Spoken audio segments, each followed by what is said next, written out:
There are only a few universities around the nation that you can look at and say that they've had a more successful decade than the Oregon Ducks. Since 2009, the team has 7 seasons with at least 10 victories and won 4 BCS or New Year's Six Bowls. They even had a Heisman winner in quarterback Marcus Mariota, and the only thing that is missing from this decade of success is a national championship. But Oregon football accomplished things that were unseen before in just the past decade, and after seeming like they would fall off the map after 2016, they are right back at the top of not only the Pac-12, but even a contender and a consistent name in the top 10. But how did Oregon football get to this point, and how did they rebuild and retool for the future? In today's video, we'll be looking at the rise of Oregon football. To understand how Oregon's success was sustained, we need to go all the way back to 1995. Here, we had a transition in head coaches at the program. Now from 1977 to 1994, Oregon only knew one man as their head coach, and that was Rich Brooks.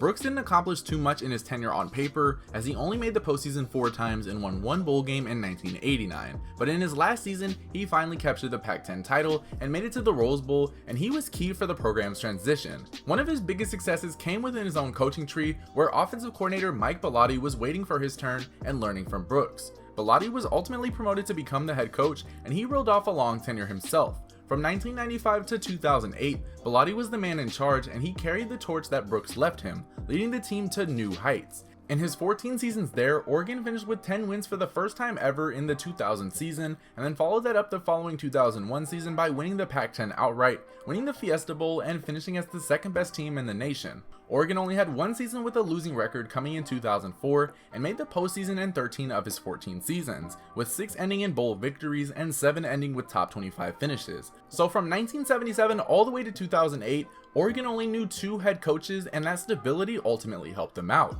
So like Brooks before him, Bellotti passed the keys off to his offensive coordinator for the 2009 season, and would later become the athletic director for only 1 season. Next up was Chip Kelly. With Kelly, Oregon reached even bigger heights, as in just his first season, they won the Pac-10 and made it all the way to the Rose Bowl. That opening 2009 season was a setup for more to come, and in 2010, Oregon ran the table and made it all the way to the national championship, before ultimately coming up short to Cam Newton and the Auburn Tigers. But that heartbreak didn't stop anything, as in 2011 and 2012, Oregon won both the Rose Bowl and Fiesta Bowl respectively, and finished 4th in 2011 and 2nd in 2012 in the AP poll. After that 2012 season, Chip took off to the NFL to dismantle the Philadelphia Eagles and the 49ers, but not after accomplishing a lot at the university in just 4 seasons. The team only lost a total of 7 games in his tenure, and only played in the BCS to end their seasons. They were top dogs in the Pac-10 and Pac-12, and were threats around the nation. After he left came Mark Helfrich, who was the offensive coordinator and quarterbacks coach at the school since 2009. Oregon was expected to have drop-off after Kelly departed, but that wouldn't happen just yet. Instead, Oregon continued to get better. In 2013 they went 11-2, and in 2014 they went 13-2, winning the Pac-12 and the Rose Bowl to earn a spot in the national championship game. Marcus Mariota even won the Heisman, but the team fell short against Ohio State in the championship game. After this, things started to take a hit. Key players graduated and departed from the program, recruiting dipped, and after 2 promising seasons, Oregon experienced some drop-off. They went 9-4 in 2015 with a bowl loss after surrendering a huge halftime lead to TCU, and then went 4-8 in 2016 before Helfrich and Oregon went in different directions. That 4-8 season was the worst finish for Oregon since 1991, when they won 3 games. Enter in South Florida head coach Willie Taggart in 2017 as the new head coach, however, and he helped the Ducks get back on track. They were competitive and finished at 7-6 with promise on the horizon. But after just 1 season, Taggart departed to take the job at FSU. But of course for Oregon, they had another promising coach waiting in the wings in Mario Cristobal. In just 2 seasons, Oregon has improved a ton and is back to the top 10. In 2018, they went 9-4 and then went 12-2 in 2019 with a Rose Bowl victory and a number 5 finish. For the potential 2020 season, they are favorites in the Pac-12 and could be a dark horse for the college football playoff. But how did Oregon get this far? Let's look at some of the biggest reasons why. First, I think that Oregon has had fantastic leadership not only over the past decade, but even further. Their system for the most part was to have an offensive head coach that would eventually be replaced by another offensive-minded head coach, and it worked out well for them. I think the internal hires were key to their rise, as they knew what they were getting from each coach personally, and the coaches were familiar with the program area and even recruits. Having internal hires helps out for recruiting in terms of familiarity, so if one coach departs, not much changes for the player or the team. And they have had some great offensive masterminds, from Brooks to Bellotti to Kelly to a little bit of Helfrich and now with Cristobal. Bellotti also did himself a fine job as the head coach, as he is the winningest coach in the program's history and helped further the transition of Oregon into a powerhouse. Hiring Chip Kelly was a huge hire, and it really transitioned this team from good to great and helped guide them to the top. Kelly's impact at the university remained even after he was gone, as Helfrich was able to win with a lot of Kelly's guys that he had recruited to the school, including quarterback Marcus Mariota. But the coaches have been just as great on the field as they have been off the field. Recruiting for the university has been so key, and we will get into another reason as to why they are able to succeed at recruiting in just a second. But the coaches really value their relationship with the players and really sell themselves first to the player before anything else. And I think that relationship is best shown when Mario Cristobal was promoted to head coach. He was the offensive line coach at the time, and the players on the offensive line led the rally for him to be hired as the next head coach. At the end of the day, it's the relationship with the players that are key to consistency. Now, the second thing to look at would be the identity of this team.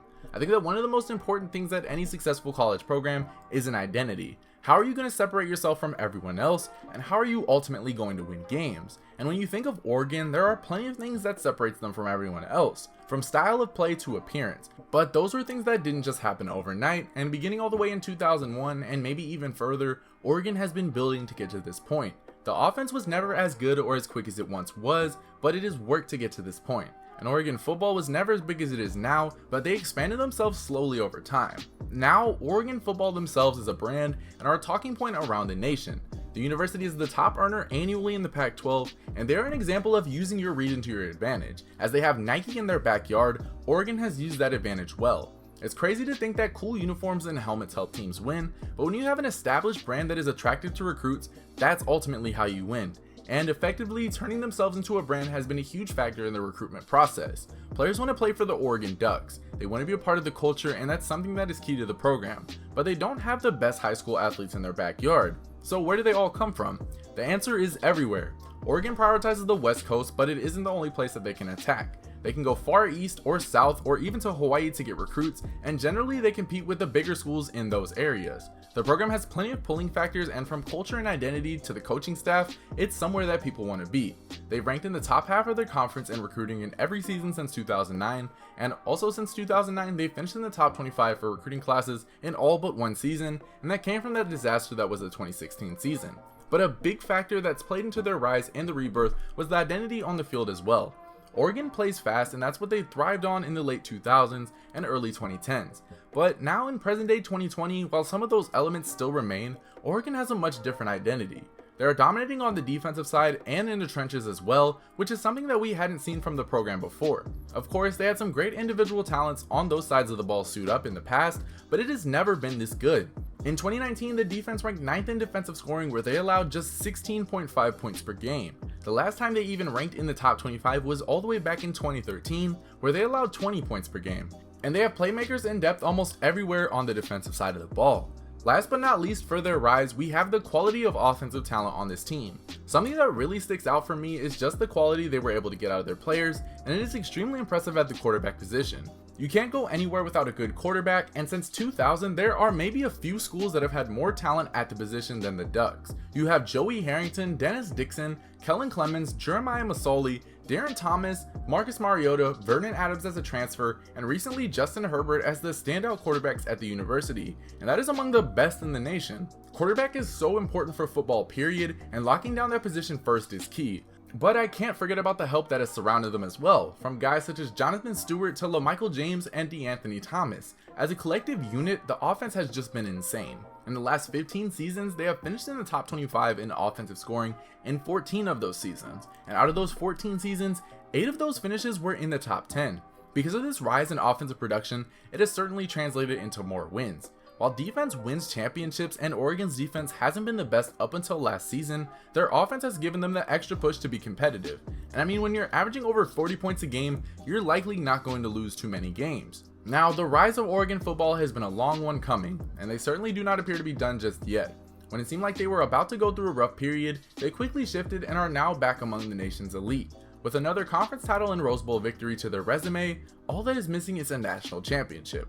But as always, only time will tell if and when that national championship will happen. This has been the Rise of Oregon Football. Thank you guys so much for watching. Subscribe if you're new, and as always, I will see you guys next time.